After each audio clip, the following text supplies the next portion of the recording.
Commercial fishing. In Alaska, it's big business. Fishing is the state's largest employer, and Alaska is a world leader in fish and shellfish production. Alaska's fishermen are among the last of a pioneer breed, small business entrepreneurs who risk their lives to provide high-quality seafood to consumers throughout the world. In the remote southeast Alaska Panhandle, commercial fishing is a way of life that sustains communities like Ketchikan. Geography has isolated this remote corner of North America. Walled off from the rest of the continent by an almost impenetrable mountain range, the land, the people, and the communities are reminiscent of frontier America. No freeway commuters these. Southeast Alaskans travel almost exclusively by boat or plane, with raw nature as the backdrop. In this vast wilderness, salmon are as abundant as at any time in history. Ironically, the world seafood market today is flooded with salmon, with much of the wild production based on Alaska's enormous stocks. This tribute to the health of Alaska's marine ecosystem contrasts sharply with the much publicized pressure on salmon populations along the lower 48 coasts of Washington, Oregon, and California. Blessed by natural bounty and conservative management, the business of fishing remains a large and sustainable industry in southeast Alaska. And in today's Ketchikan, as in generations gone by, nearly everyone's life is impacted by salmon. Nearly 100 years ago, salmon cartels like the Alaska Packers Association and food conglomerates like the Libby McNeil Libby Company dominated the salmon industry. The early packing companies loaded their vessels with the men, equipment, and supplies necessary to carve salmon canneries out of the Alaska wilderness. Fishermen signed on to these voyages to seek their fortunes. Before they could practice their craft, however, the fishermen toiled as stevedores, then as sailors during the long journeys north to destinations like the George Inlet Cannery. Originally incorporated in 1914 in Portland, Oregon, the George Inlet Packing Company was purchased by Libby's in 1927 and functioned as a working cannery until 1957. The salmon canneries brought together people of diverse cultures. Fishermen from the Scandinavian, Italian, and Yugoslavian communities of Seattle and San Francisco joined the original inhabitants of this great land, native Alaskan fishermen whose long cultural heritage has always been intertwined with the return of the salmon. Martin Perez began his fishing career as a boy, despite his father's reservations about this choice of career. I remember when my dad took me out fishing 28, and I got out there and I come in, I said, "Dad, this is what I'm going to be, a fisherman." He said, "You're fired." He said, "You're not going to be a fisherman." He went out, next trip he come in, he said, "Bill," that's my nickname, "you have to go fishing with me." So I've been a fisherman ever since. Soon, Perez was master of his own boat. He recalls the year when he converted the vessel to purse seining. It was built as a trawler tuna and halibut, see? But like I said, by 1951, Lars Nerlin, that's his name, Libby McNeil Libby, talked me into go seining, fix it up. I told him, "Well, I need a lot of fixing, bring it out here to George Inlet and we'll fix it up." And they did, put the flying bridge on, built the turntable, hooked up everything, put a seine winch, davits, everything. So that's where I got my start at the George Inlet canneries for seining. For the actual work of processing salmon, the canneries look for sources of inexpensive labor. Men known as China contractors organized teams of Chinese workers and sent them to Alaska. Each company told the China contractor how many workers it required, and he hired them and delivered them to the company's vessel at the port of embarkation.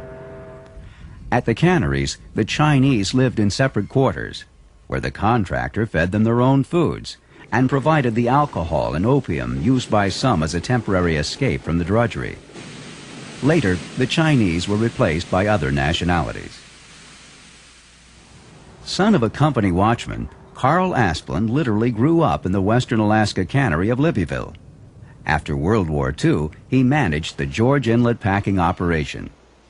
On a normal canning day in George Inlet, we employed the neighborhood of 200 people. And we had a lot of cannery workers, a lot of ladies from the city of Ketchikan that would come out and spend the summer out there. And we had a mixture of Filipino, Japanese, and Puerto Rican in our cannery crews. Tilly Kushnick remembers the early years. From 15 years old, I started working in the warehouse, piling cans. And then from there, I went to sliming fish. And then from sliming fish, I went to the filler, patching table. We get so much fish, they call us into the fish house and we have to sort fish, all the species. Even to longshoring. When the men are gone, we have no longshoremen. We longshore, we truck the cases of fish, to the loading ship. Tilly fished alongside her father as a girl, working in the seine skiff in the years before the skiffs were powered by engines. The physical labor didn't end when they delivered their fish to the cannery. I was an oarsman. That time they didn't have power skiff. And, you had to be oarsman. And I was oldest of the family, and I was pretty strong. When we fish on this side, we go all the way out to George Inlet and deliver our fish. And that was another hard work a long time ago. You had to pitch your fish out, certain species first with a fish peel. And we used to do that, and Pop would be resting, and because we run night and day. And then after we get through, we run around the docks playing, peeking and see what everybody's doing, because we didn't dare wander off too far, because Papa wouldn't let us wander off. Although the cannery strove to make things as pleasant as possible, life at the frontier was distinctly lacking in creature comforts.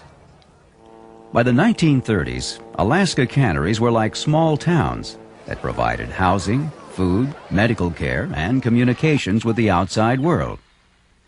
The canneries existed for one reason: to pack fish. And when the fishing was heavy, nobody had time to think about anything else. Alec Brindle's family has been engaged in the salmon packing industry around Ketchikan for generations.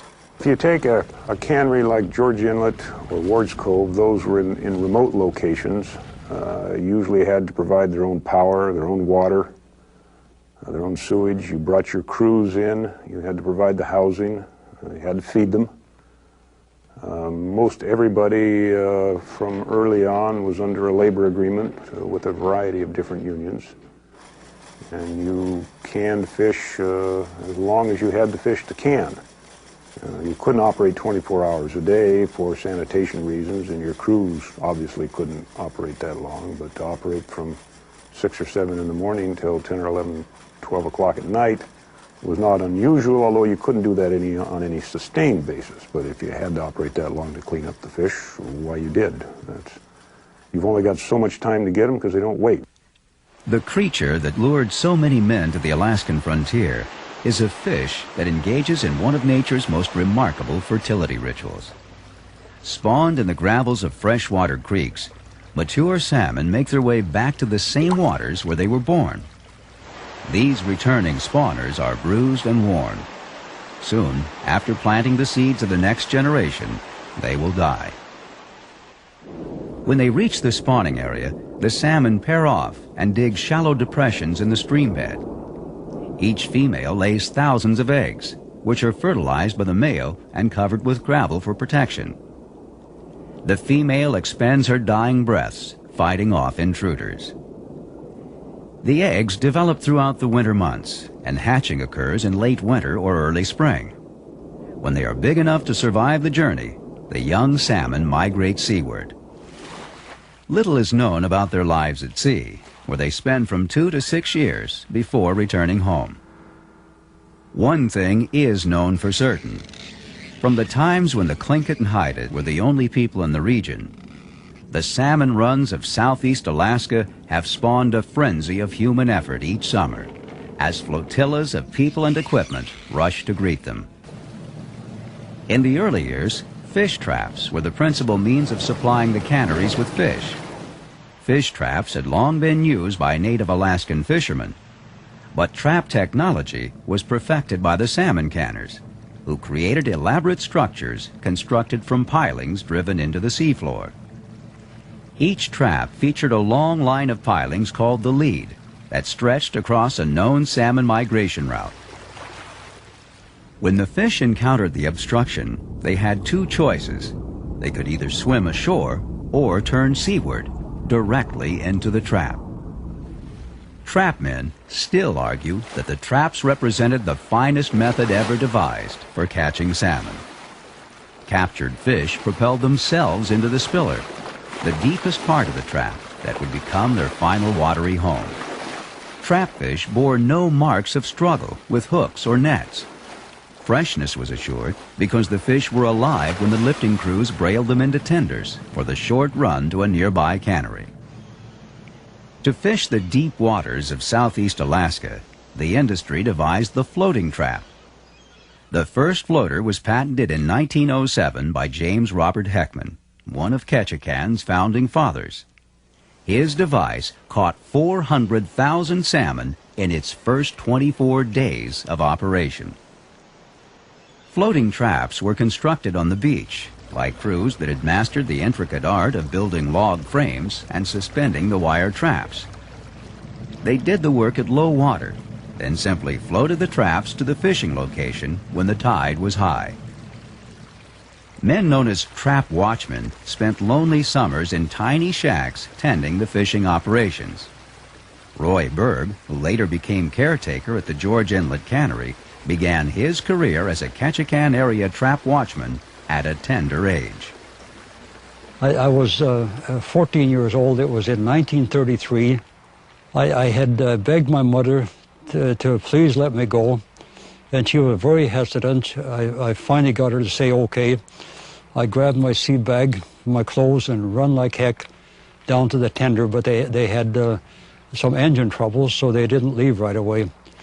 So I hid up into the forecastle and didn't really relax until I heard that engine going, and they threw the lines off, and we were out in the channel. And we get out to Rose Inlet, Prince of Wales Island, and from there they took me out to the trap. There was only one watchman on it then, and I thought he was quite an old man because he probably wasn't over 30. It was quite rough, and the water was coming over the traps, and I was plenty nervous. They unloaded me and my gear off of there, got up to the trap shack, and it was dry up there, so I relaxed a little bit. And the guy was so nice to me, and I was a cook and dishwasher, and he took care of the outside work, and I had a very pleasant summer there. Traps were expensive to build and operate, and soon the best trap sites were property of the cartels and conglomerates that dominated the industry. While the traps were indisputably effective, they were despised by the residents of territorial Alaska. Traps had become the symbols of what Alaskans viewed as a colonial empire bent on usurping their resources. Their enmity led to piracy. The trap pirates discovered that you didn't have to own traps to brail trap fish in the dark of night.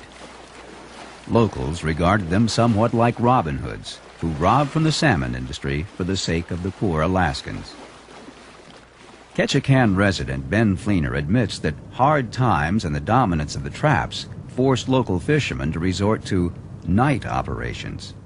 It got that bad that if you were going to pay your oil bill, the fuel bill for the boat, you had to do something besides troll.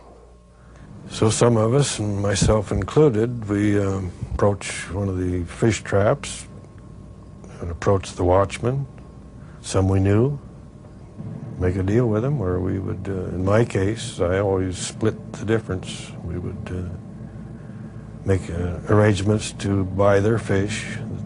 We could, and then we would, whatever we got, we split with them. You know, it was what's fair is fair deal. They were running a risk and we were running a risk. Sometimes the night work proved dangerous. We had some rather hairy experiences. One of them was the night we were working on the Chesina Point trap. And it was blowing a little bit, and we just got tied up and we were going to put the brailer in the spiller. And my deckhand, Fred Evanson, he looked up and he said, "Expletive deleted. Let's tie loose." He said, "Here comes a boat." And we looked up and all I saw was this white wall of water coming at us. And so we let go of the lines in a hurry, and I kicked it in gear and full speed. And I looked back, and here was this wall of water, and I could see Carlock, I think as I remember was the name of the boat. No lights. He had no lights on. He was coming down right on our stern, and the bone in the teeth of the ship was higher, twice, 3 times as high as the stern of our boat, the little Gunver. Fred looked back, and his eyes were big as saucers, and he says, "You got a spotlight?" And I fortunately had a spotlight. He grabbed that and turned our spotlight into the pilot house of the Carlock and said, "Head for the beach." So just rounded the corner of the trap and headed right up for the shallows in the beach. Well, Carlock couldn't afford to follow us, so he just kept going. But we had rather weak knees for a while after that little episode. So. Berg was on the other side of the trap robbing equation. I worked for Clarence Payne, and we were on Prince of Wales Island, across from Gravina. And I had about 5,000 fish in the trap, and Clarence didn't come by. He had a boat called the Confidence at that time, and he didn't come by to brail. And here in the middle of the night, this was about 1937, I woke up, and there was a boat out there, and they were lifting the spillers. So I told my partner, he was an older man, but I always had watchmen. So I told him to stay inside, and I ran out and I argued with these guys. And there were 5 or 6 of them, something like that there. And they convinced me they were going to take the fish whether I liked it or not. If I didn't like it, I was going to overboard. So they took the fish. But it made me so mad. When Clarence came out, I told him what happened. And we were pretty sure who it was. But I asked him to bring me a gun and some bullets. So he did. And I was so glad that nobody ever showed up again, because I wouldn't want it on my conscience to hurt anybody over a few salmon. To maintain a constant supply of salmon for its southeast Alaska canneries at George Inlet, Taku, Craig, and Yakutat, Libby's also operated a fleet of purse seiners. Seining is a traditional harvesting technique in which the fishing vessel deploys a small mesh net, or seine, in its wake. While the fishing vessel speeds forward in an effort to encircle the fish, the skiff secures the trailing end of the net. When the seiner completes the circle, crewmen take both ends of the net aboard to entrap the fish in a cylinder of web. Briefly, the netting is bottomless, and the fishermen work quickly to close the hold before the fish can escape. They haul in the purse line that passes through a series of rings lashed to the bottom of the net and acts like a drawstring. As the purse line grows tighter and tighter, the bottom of the net is gathered together to form an impenetrable hemisphere of web that hangs beneath the boat. Now, the fish are truly imprisoned, and the crew can brail them into the hold in a more leisurely fashion. George S. James is a Ketchikan seine fisherman who started out as a boy on his father's boat. He remembers George Inlet in its heyday. You could see the steam coming out of the retorts and the smoke coming out of the stacks that were heating up the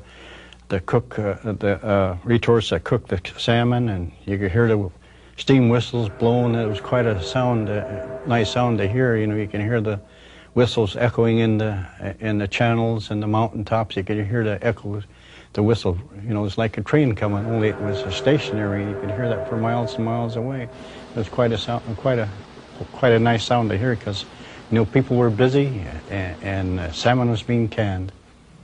In the old days, hauling the seine was strictly a manual operation. Everything was done by hand power. And you could feel when somebody was cheating. If somebody was cheating, wasn't pulling their share, you could feel like an extra 100 pounds of weight was put on your shoulders. All of a sudden somebody would say, hey, all right, who's the wise guy? Then you could feel, you know, the burden taken off your shoulder and then shared equally with the other crew members. After he became skipper of his own boat, James conceived a unique method of motivating his crew. You have to be strong. And one way I used to check my crew members out, if a guy wasn't putting out like he should, I would take and wrestle him. I'd say, let's wrestle. And a lot of times, a good portion of the time, I'd pin the guy, and I know I'd have to use everything I had got to pin him. Then I'd say, all right, what's your excuse? You're just about strong as me, or maybe you're even stronger than me. What's holding you back? There's no excuse after that. Whether captured by seine or trap, the fish met a common fate. As noted in one early news report, salmon used to be butchered by Chinamen, but a machine has been invented which takes the place of the Chinaman and has therefore been given the name of the iron chink. This machine is a marvelous piece of mechanism and butchers the salmon at the rate of 60 per minute. The iron chink made such an impact on the salmon industry of the day that one early cannery tycoon described it as nothing less than the most important machine ever invented. The butchered fish passed along conveyors, first to the sliming table where they were washed, then to the feed table where the mechanical fingers fed them into the filler machine. The filler machine cut the fish to size and inserted the requisite amount of meat into each can, along with a 1/4 ounce of salt for each 16-ounce tall. The cans received the human touch at patching tables, where they were scrutinized for proper fill and purity. The cans were sealed, a vacuum was introduced, they were washed and arranged on iron trays called coolers, which were piled on trucks, and wheeled on rails to the retorts, where they were steam processed. Finally, they were cooled, lacquered to prevent rust, and labeled. There was a lot of fish back then. A lot of fish. The canneries, I can remember the scow loads by the scow loads that they were bringing into the canneries, and I wonder how they can so fast. In fact, the women had to work almost around the clock to keep that fish from spoiling.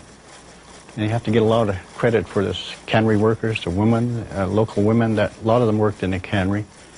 And it was a lot of effort on their part. And catching it is not too, it's pretty hard, but it's even harder to stand on your legs 20 hours a day trying to process this fish.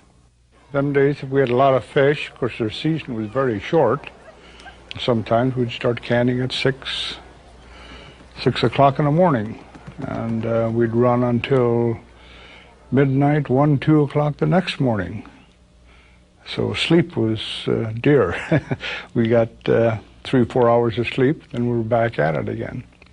And this was during the heavy period of fishing. They had 6 meals a day. They had breakfast, and then they had mug up at 10 o'clock, and 12 o'clock they had lunch, and 3 o'clock they had another, the mug up. There was a coffee break that they had took for about 15 minutes, and they'd go out and have their coffee and cakes and sandwiches. Then we'd have dinner. Then at 9 o'clock they'd have another break, a mug-up break. And if they worked beyond midnight, why, those that wanted were entitled to a hot meal at the mess hall. In its heyday, Ketchikan was the site of some 13 canneries, stretching from Ward's Cove to George Inlet.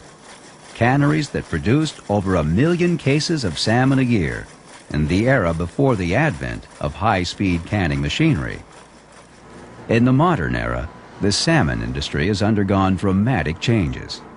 Alaska voters banned fish traps with the passage of the Statehood Act in the late 1950s, and the Southeast Alaska salmon harvest became the sole province of the independent fishermen who endure to the present day.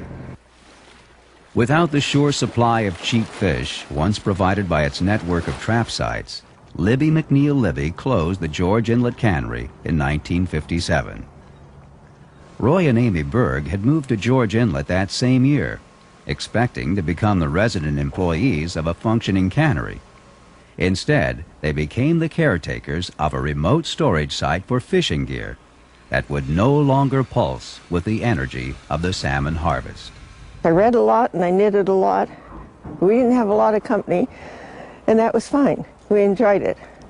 And I do remember that there were any number, I never kept track, but there were any number of men that come out and visit us for one reason or another, workmen or fishermen or something, and they say, "Oh, I wish my wife would live in a place like this." If the George Inlet Cannery is now the stuff of history, however, the salmon industry remains the lifeblood of Ketchikan. Ketchikan, it was a salmon capital of the world. It's been that way from, I'd say, from as long as I can remember. And I know we were proud of that fact, and I think it's still the salmon capital of the world. And I think there'll be a future in canned salmon forever.